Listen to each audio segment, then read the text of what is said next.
Thanks for joining us from the Ohio AgNet Voice You Know with the News You Trust studio, sponsored by the Family Forest Carbon Program, where we help family forest owners get paid to improve the health of their woods. The spread of New World screwworm closed the border for cattle coming into the U.S. from Mexico on May 11th and has led to the introduction of the Stop Screwworm Act to fund opening a sterile fly facility in the U.S. Now, New World screwworm continues to move north in Mexico. A Texas congressman introduced a bill to build a sterile fly facility in the U.S. and help eradicate the problem. The bill, introduced by Representative Tony Gonzalez of Texas and Senator John Cornyn of Texas, aims to protect livestock and human health by bringing a facility to the United States to produce sterile New World screwworm flies. In 1994, the Panama United States Commission for the Eradication and Prevention of Screwworm, or COPEG, was formed to help deal with the devastation of the pest. COPEG mass rears and sterilizes millions of New World screwworm flies at a biosecure facility in Panama. The sterile pupa grow to adults to be distributed via a special aircraft, according to the Animal and Plant Health Inspection Service. Some of the sterile pupa are also received at dispersal centers in other areas of Mexico, Central America, and Latin America. The National Cattlemen's Beef Association supports the development of a sterile fly facility in the U.S. due to the movement of New World screwworm farther north in Mexico. National Cattlemen's Beef Association is supporting the Stop Screwworm Act so that they can construct a sterile fly facility in the U.S. that will help us prevent this pest from ever returning to our country. Couple notes on the calendar, powered by soy biodiesel. The Ohio Field Leader is heading to the farm of Ray Van Horn in Morrow County today for the May edition of the Ohio Field Leader Roadshow, a project of the Ohio Soybean Council and Ohio Soybean Checkoff. And also on your calendar, mark the 38th Annual Armed Forces Day with the Findlay Military Association. It runs today through the 18th at the Hancock County Fairgrounds. Find out more and a complete schedule online at FindlayMilitaryShow.org. It is sponsored by Ohio Logistics. Today's weather brought to you by Seed Consultants. Simply better performance online at seedconsultants.com. Here's the forecast. Some sunshine coming through here today, and we should be just a bit warmer across Ohio. I'm Chief Meteorologist Ryan Martin. Let's take a look at that Ohio Ag Weather Update. Your Thursday features southwest flow developing ahead of our next frontal boundary. We look for partly sunny skies. It will be warmer, and I think we make it through most of the day with no precipitation. There is a monster low coming together in the northern plains and upper Midwest. The first wave of action in advance of this is, again, way in advance of it, and it's coming across the northern Indiana and northern Ohio area as we move through this evening and overnight. I think from US 30 northward, we have to allow for anywhere from a few hundredths to maybe 3 or 4 tenths of moisture. Nothing in central and southern Ohio. Secondary wave coming with this low as it tries to move through the Great Lakes comes overnight Friday night through Saturday morning to midday. That one I can think gets a better coverage of 80%, and we're looking at moisture totals of 1/4 to 1 inch there. So all in, all done, I'm going to say 1/4 to 1.5 inches of rain with coverage at 90% of the Buckeye State. We are done behind it for Saturday afternoon and evening, partly to mostly sunny on Sunday, Monday, and Tuesday of next week. I even think we squeeze out Wednesday morning before scattered showers come back next Wednesday afternoon and evening. They're going to be somewhat scattered, probably 60 to 70% coverage, that's all, but it is moisture. And then we finish out the week with a little bit of instability as heat builds. But right now I'm going to give you most of the Memorial Day holiday weekend that is going to be rain-free. I'm meteorologist Ryan Martin. And thanks, Ryan. Let's check in with the weekly update from the Ohio Soybean Council and your soybean checkoff dollars at work. Here's Dusty Sonnenberg. I'm joined today by Stephanie Karoff. Stephanie is a field specialist in agronomic systems and an assistant professor at OSU Extension. Stephanie, we are at the middle of May, essentially, and in a sense, in my mind at least, that's sort of the middle of planting season. As you look around the state of Ohio, a lot of crops went in early, some of those up-rowable, looking good. Some maybe struggled a little bit with a lot of that rain we had. For fields that haven't been planted yet, as we look ahead to the coming weeks, it's touch and go, depending on what rains fall and when guys can get back at it again. At what point in the calendar do you think folks need to start reevaluating either their planting populations or potentially the varieties they're going to plant? Yeah, that's a great question, Dusty. And we're really not at that point in the calendar year. So we're still in May. Some promise with that weather forecast, depending on if we can get in this weekend or if it's going to be later than that. It's really not until we get into the mid part or early part of June that we start needing to reevaluating, what's our population that we're at and what varieties or hybrids maturity-wise are we using. So right now, I'd say keep that plan A and fingers crossed we can get some planting windows and take advantage of it. Well, in general, temperatures have been very favorable. Soil temperatures are right where we'd like to see them, and the moisture is there. So I would guess anytime that seed does get put in the ground in fit conditions, it's probably going to jump out and catch up with anything that went in early that may be struggling a little. Yes. Yeah. I have the same hope that we can still get quick emergence. And with that early planting in April, we did see, delayed emergence for some of those fields. So if we can get that planting yet here in mid-May, still get that seed up and going, I think we still got strong yield potential out there. Great information. Again, my guest today is Stephanie Karoff. Stephanie's a field specialist with OSU Extension for Agronomic Systems. Stephanie, thanks so much for your time. Thank you, Dusty. And today's update brought to you by the Ohio Soybean Council and your soybean checkoff. And thanks, Dusty. Joining me is Dwayne Statler of Statler Farms, and he is the National Pork Producers Council president. And Dwayne, I just overheard you with a group of our staff doing a podcast. What's the most important thing as you look for pork producers moving forward at this point? Right now, it's getting a farm bill across the finish line. We've had a lot of great work by people in Washington trying to do some things on the farm bill through reconciliation, putting things in there, getting Title I, Title 11 in there. Have added some other things, but the biggest thing of it is because of reconciliation, it must involve money.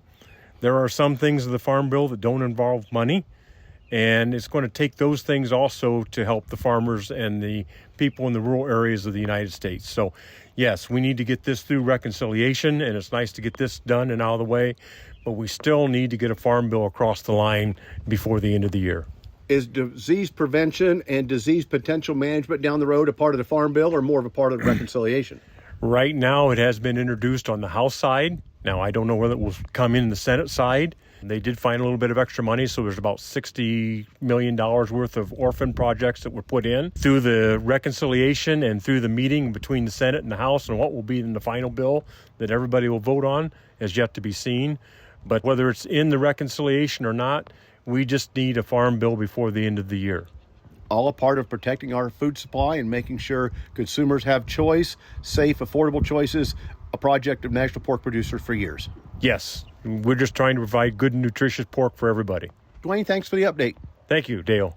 I caught up with Dwayne at Hordes yesterday. He and Pat Horde were meeting with some of the rest of our staff for upcoming material you'll see coming up on the podcast and maybe articles for the website and Ohio's Country Journal. So check that out. I did drive in and out of rain, some of it extremely heavy, all the way south from Bucyrus down into the Marion area, east toward Mount Gilead. But before I got to Mount Gilead, the clouds ran out and the road turned dry. So hopefully you didn't get too much of that, but some of it to the west area around Marion and further west looked like it was coming down very, very heavy, and that's just in the area that I traveled. While the U.S. and China may have reached a tariff reprieve this week, Caleb Ragland, a Kentucky farmer and president of the American Soybean Association, pointed out tariffs on soybeans being sold to China now are higher than the height of the 2018 trade war. He said agricultural needs greater market access to avoid the risks of farm crisis similar to the 1980s.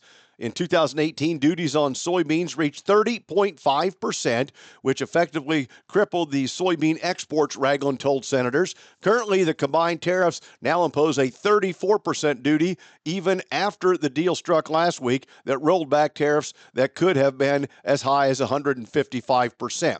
The deal struck between the U.S. and China on May 12th states China will remove the retaliatory tariffs announced since April 2nd and will suspend non-tariff measures implemented since the beginning of April. But Ragland noted the initial rounds of retaliation against U.S. soybeans were announced on March 4th, and it's our understanding those tariffs were not reduced. Stay tuned, back with more after this. As you invest your time and resources into another planting season, the Ohio Soybean Council is right there with you, investing in the future of your farm. Your takeoff contribution helps the Ohio Soybean Council drive demand for every bushel of beans grown right here in Ohio. Whether it's through new product innovations or expanding into new markets, they work on your behalf to ensure a profitable future. Because the only thing better than growing soybeans is selling soybeans. Visit soyohio.org to see all the ways the Ohio Soybean Council is invested in your future. That's soyohio.org. Think biodiesel is just another fuel? Think again. Biodiesel is Ohio innovation on the move. Clean, green, and built to keep diesel engines running strong. It's an engine booster, a soybean supporter, and an environmental champion all in one. Every gallon reduces emissions, strengthens Ohio farms, and powers your ride. Drive with purpose. Choose biodiesel. Learn how at soyohio.org. Today's market analysis is brought to you by the Louis Dreyfus Company, excited to be building the newest state-of-the-art soybean crush facility in Upper Sandusky, Ohio. For marketing information to LDC for your soybeans, call 574-566-2113. Here's Ryan Martin. Grain markets finished the Wednesday session mixed. Wheat markets in Chicago and Kansas City were stronger, double digits stronger in KC. Spring wheat was down. Corn fluctuated back and forth, finishing slightly higher on old crop and fractionally lower on new crop. Beans were mostly higher, 1 to 5 across the curve. Bean oil was up again. Follow through on some of that renewable fuels talk. Bean meal was down. All right, what were the headlines in the trade on Wednesday? First of all, let's go to the wheat. Wheat Quality Council tour is ongoing in the Central Plains. But what we're hearing is, while there is some very good stands on wheat out there, and the wheat in many cases looks really, really good, we're also hearing about widespread disease pressure. Why? Partially due to the fact that the weather has been quite wet in the Central Plains, and so the same weather that's made the wheat grow pretty well has also made the wheat diseases grow fairly well. So that was one of the reasons we saw some strength in the Kansas City markets. I think we're looking at potentially some loss of yield due to widespread disease pressure in the Central Plains. Last day of the wheat tour is tomorrow. They'll get that whole region's outlook, at least for Kansas wheat, and put those numbers out after the close. That should be something for the market to trade as we finish out the week. Also in the news yesterday, ethanol production for the week totaled 292 million gallons, down 1% from the previous year, down year over year for the first time in 5 weeks. Reduced weekly ethanol exports are also being suspected. Maintenance is possibly being extended. Look, the corn prices have not been exceptionally friendly to the ethanol game either, so we'll see whether we can rebound next week. The overall feel is, though, that with summer travel season just around the corner, demand for gasoline is going to push ethanol to continue to come back.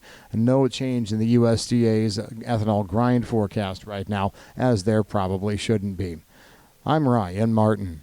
And thanks, Ryan. Today's market's brought to you by Seed Consultants. Simply better performance online at seedconsultants.com. Overnight at the open, July corn down a penny and 1/4 at $4.44 1/4 cents. December down a penny and 3/4 at $4.38 3/4. Carry that into the new year. For March, you're $4.53 1/2, down a penny and 3/4. The July beans are down 12 at $10.65 3/4.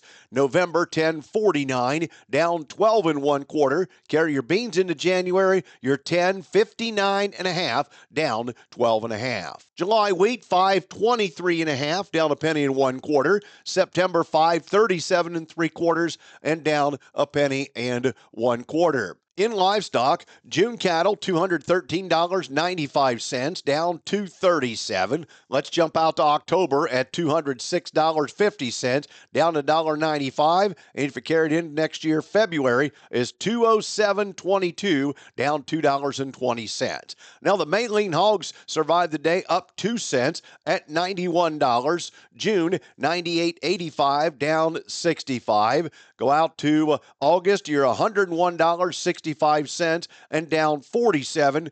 Carried clear to December, you're $78.17 and down 2 cents. Let's go to feeder cattle. May down $3.25 at $299.57.